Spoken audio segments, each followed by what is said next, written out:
Hello everyone, কেমন আছেন সবাই? আশা করি সবাই ভালো আছেন। তো কেন ফাঁসি দেওয়া হচ্ছে না রামিসার হত্যাকারীদেরকে?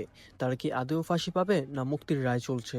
চলুন এই ভিডিওতে সম্পূর্ণ বিস্তারিত জানা যাক। অবশ্যই ভিডিওটি সম্পূর্ণ স্কিপ না করে দেখতে থাকুন। রাজধানীর পল্লবীতে দ্বিতীয় শ্রেণীর স্কুল ছাত্রী রামিসা আক্তারের ধর্ষণ ও গলা কেটে হত্যার চাঞ্চল্যকর মামলায় প্রধান আসামি সোহেল রানা ও তার স্ত্রী স্বপ্না খাতুনকে মৃত্যুদণ্ড দিয়েছে আদালত। রবিবার ঢাকা মহানগর শিশু সহিংসতা দমন ট্রাইব্যুনালের বিচারক এই রায় ঘোষণা করেন।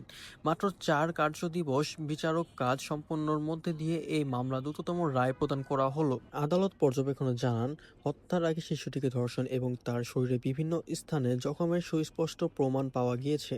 প্রধান আসামি সোহেল রানা আদালতে স্বীকার করেছেন যে সে নিজে এই খুনটি করেছে এবং এটি প্রমাণিত হওয়ার পর সে স্বেচ্ছায় নিজের দোষে স্বীকার করেছে। অন্যদিকে তারই স্ত্রী তাকে পালিয়ে যাওয়ার জন্য সাহায্য করার অপরাধে স্ত্রী স্বপ্নাকেও এই সর্বোচ্চ শাস্তি প্রদান করা হয়েছে। রায় ঘোষণা কেন্দ্র করে রবিবার সকাল থেকে আদালত প্রাঙ্গণে নিরাপত্তা জোরদার করা হয়। অতিরিক্ত পুলিশের পাশাপাশি সাদা পোশাকে বিভিন্ন গোয়েন্দা সংস্থার সদস্যরা উপস্থিত ছিলেন। সকাল 8:30টার দিকে স্বপ্না খাতুনকে এবং কিছুক্ষণের মধ্যে 8:50 কারাগার থেকে প্রিজন ভ্যানে করে প্রধান আসামি সোহেল রানাকে কড়া নিরাপত্তায় ঢাকা মহানগর আদালত প্রাঙ্গণে নিয়ে আসা হয়। রায় ঘোষণার আগ পর্যন্ত তাদের আদালতে হাজতখানায় রাখা হয়েছিল। চাঞ্চল্যকর তথ্য হচ্ছে, মামলার বিচার কার্য তদন্ত দ্রুততার সঙ্গে শেষ হয়েছে।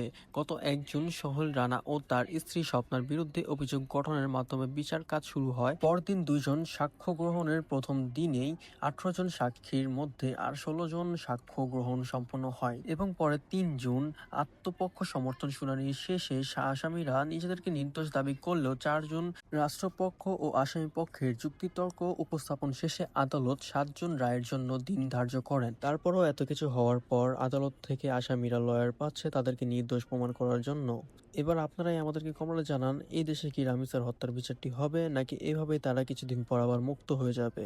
সো এভরিওয়ান, ভিডিওটি ভালো লাগলে চ্যানেলকে লাইক, শেয়ার এন্ড সাবস্ক্রাইব করে অবশ্যই সাথে থাকবেন। আর হ্যাঁ, যে কোনো ভিডিও সবার আগে পেতে বেল আইকনটিকে প্রেস করে অল করতে ভুলবেন না। দেখা হচ্ছে আরেকটি ভিডিওতে। আল্লাহ হাফিজ।